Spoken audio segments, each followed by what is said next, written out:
নমস্কাৰ সকলোকে এটি নতুন ভিডিঅ'লৈ স্বাগতম জনাইছোঁ। আজিৰ ভিডিঅ'টোত আমি ৰিজনিঙৰ কোডিং ডিকোডিঙৰ বিষয়ে আলোচনা কৰিবলৈ আগবাঢ়িছোঁ। আশা কৰোঁ আপোনালোকে ভিডিঅ'টো সম্পূৰ্ণকৈ চাব আৰু আপোনালোকৰ বন্ধুবৰ্গৰ মাজত শ্বেয়াৰ কৰি দিব। আজিৰ প্ৰথম প্ৰশ্নটো লৈ আহিছোঁ। প্ৰশ্নটো হৈছে এলফাবেটক যদি APLAHEBT হিচাপে লিখা হয় তেন্তে হস্পিটেলক কেনেকৈ লিখা হ'ব? আমি এই প্ৰশ্নৰ সমাধান কৰিবৰ বাবে এলফাবেটটোক প্ৰথমে লিখি ল'ম।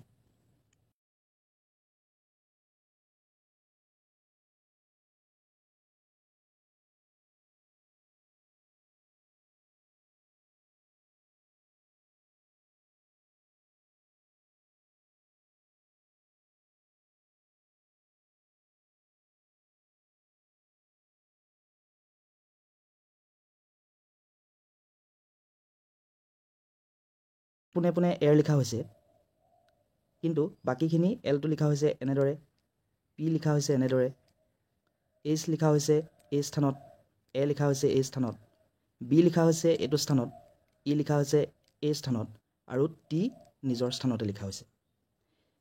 একেটা ফৰ্মুলা আমি যদি হস্পিটেলৰ ক্ষেত্ৰত ব্যৱহাৰ কৰোঁ,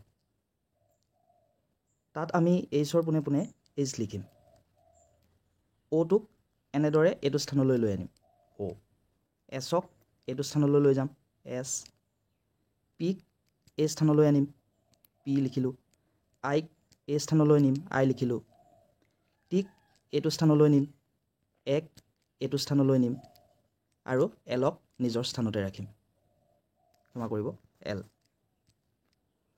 এতিয়া আমি কি পালোঁ? HSOIPATL। আমাৰ কোনটো অপশ্যনত শুদ্ধ আছে? HSOIPATL আমাৰ অপশ্যন এত আছে। সেইকাৰণে এই প্ৰশ্নটোৰ বাবে শুদ্ধ উত্তৰ হ'ব অপশ্যন এ। এই পেটাৰ্ণৰ প্ৰশ্নসমূহ পৰীক্ষাত আহি থকা দেখা যায়, সেইকাৰণে আপোনালোকক প্ৰেক্টিছ কৰিবলৈ অনুৰোধ জনাইছোঁ। পৰৱৰ্তী প্ৰশ্নটোলৈ আগবাঢ়িছোঁ।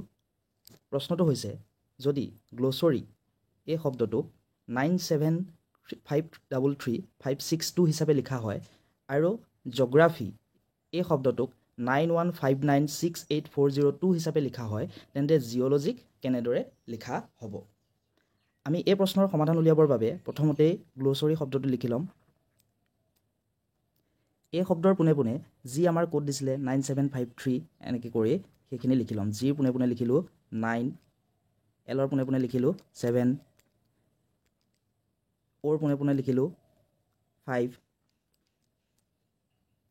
এনেকৈ মিলাই সংখ্যাখিনি লিখি লোৱাৰ পিছত এইবাৰ আমি যিটো আমাৰ জগ্ৰাফী শব্দটো আছে সেই শব্দটো তেনেকৈ লিখিবলৈ চেষ্টা কৰিম। এইবাৰ আমি জগ্ৰাফী শব্দত যিটো আমাৰ কোড দিছিলে 9159 আখৰৰ পোনে পোনে লিখি যাম। জিৰ ঠাইত 9 লিখিলোঁ, ইৰ ঠাইত 1, অ'ৰ ঠাইত 5, এনেদৰে লিখি লোৱাৰ পিছত এইবাৰ আমাৰ যিটো মূল প্ৰশ্ন জিঅ'লজি শব্দটো কেনেকৈ লিখা হ'ব, আমি জিঅ'লজিক লিখি ল'ম। LOGY geology. ইয়াত চাওক আমাৰ জিৰ কাৰণে কি সংখ্যা ব্যৱহাৰ কৰিছিল? 9, জিৰ কাৰণে 9, সেইকাৰণে জিৰ কাৰণে আমি ইয়াতো 9 ইউজ কৰিম। ইৰ কাৰণে আমি ইয়াত বিচাৰিম 9, ইৰ কাৰণে এইটো 1 ব্যৱহাৰ কৰিছিল, সেইকাৰণে ইয়াতো আমি ইৰ কাৰণে 1 ব্যৱহাৰ কৰিম। অ'ৰ কাৰণে কিমান ব্যৱহাৰ কৰিছিল? 5, আমি 5 ব্যৱহাৰ কৰিম। এলৰ কাৰণে কিমান ব্যৱহাৰ কৰিছিল? 7, আমি এলৰ কাৰণে 7 ব্যৱহাৰ কৰিম।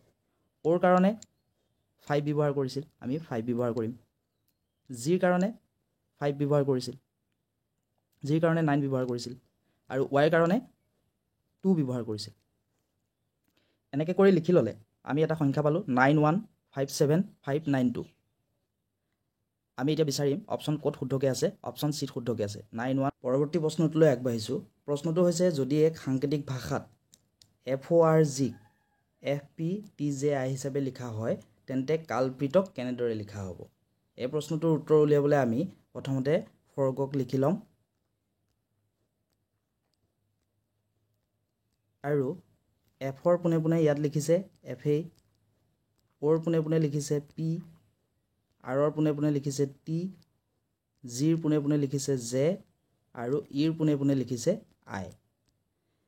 এফৰ পোনে পোনে এফ লিখিলে মানে একেটা এলফাবেটে লিখিলে আমি 0 লিখিম ইয়াত মানে একো এলফাবেট আগলৈও যোৱা নাই পিছলৈও যোৱা নাই এবাৰ যদি আমি ওত চাওঁ ওৰ পৰা পি লৈ কেটা এলফাবেট পিছলৈ যাব লাগিব এটা এলফাবেট আমি +1 লিখিম নেক্সটত যদি আমি আৰত চাওঁ আৰৰ পৰা দুটা এলফাবেট পিছলৈ গ'লে আমি টি পাম জিৰ পৰা যদি আমি তিনটা এলফাবেট পিছলৈ যাওঁ তেনেহলে জে পাওঁ ইৰ পৰা যদি আমি চাৰিটা এলফাবেট পিছলৈ যাওঁ তেনেহলে আমি আই পাওঁ একেটা ফৰমেট যদি আমি কালপিত শব্দটোত ব্যৱহাৰ কৰোঁ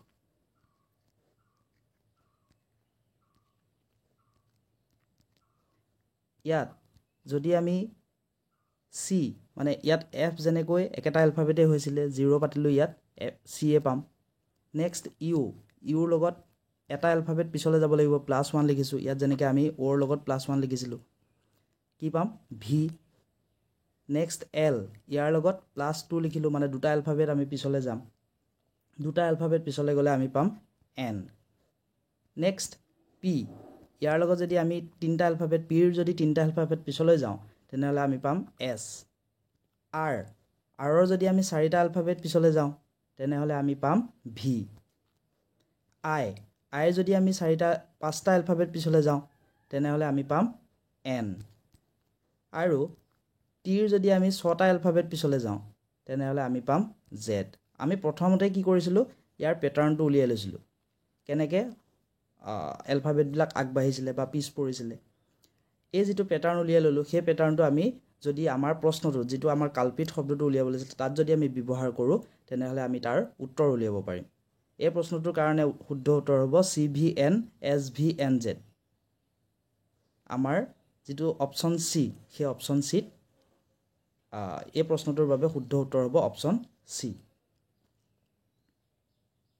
পৰৱৰ্তী প্ৰশ্নটোলৈ আগবাঢ়িছো প্ৰশ্নটো হৈছে L = 5 P = 0 T = 2 A = 7 যদি হয় তেন্তে ল্যাপটপ কিমান হ'ব ল্যাপটপটো আমি এই সংখ্যাত কেনেদৰে উলিয়াব পাৰিম আমাৰ কি আছে L A P T O P laptop চাওক L সমান কিমান দিছে আমাক 5 আমি 5 পাতিলো A সমান কিমান দিছে 7 আমি 7 পাতিলো এটো 7 দি থোৱা আছিল P সমান কিমান দিছে 0 আমি 0 পাতিলো T সমান কিমান দিছে 2 দিছে আমি 2 পাতিলো O সমান কিমান দিছে 9 আমি 9 পাতিলো